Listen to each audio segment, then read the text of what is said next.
I'm a retired physician, and I'm not saying that to impress anybody, it's just a matter of fact.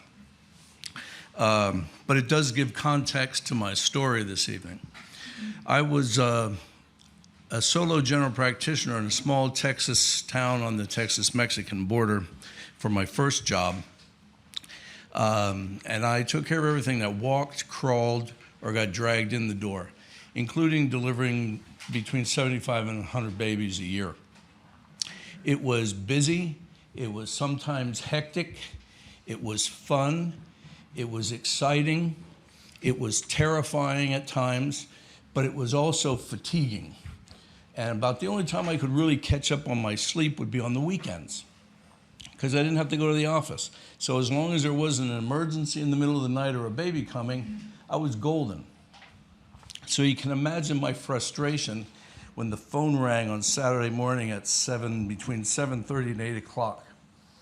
So I answered the phone, and the woman said, I'm looking for Dr. McGuinness. I said, yeah, you got him. What can I do for you? What can I do to help you? She says, well, I'm kind of embarrassed, but I've run out of my blood pressure medication and I need a refill. I said, okay. I'm going to get tangential here just for a second and seize the teachable moment, because it's not a good idea to abruptly stop your medication if you have a chronic condition. So if you have diabetes or anything else, keep those flasks of diabetic medicine or hypertension medicine or your antipsychotics full, because you don't want to run out of them and need it over the weekend.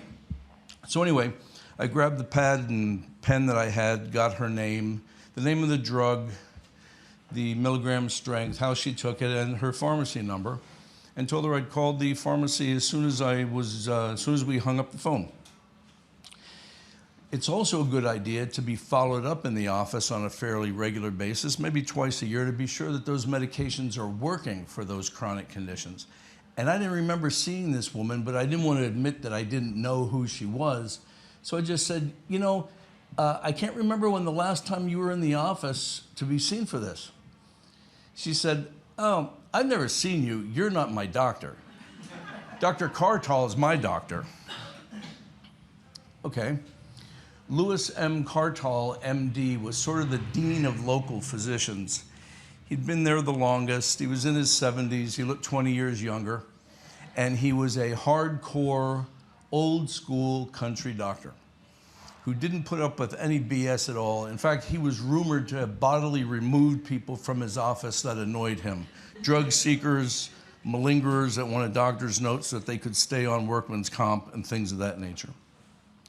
So I said, well, if I'm not your doctor, why didn't you call him?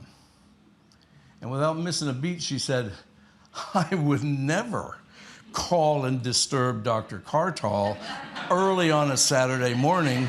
That would just be rude. Despite the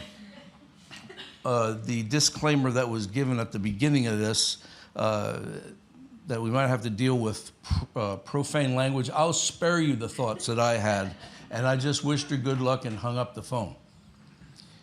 My next maneuver was to put the pillow over my face so that I wouldn't wake and scare my kids with the primal scream I let out of frustration, something I'd never done before that and haven't done since.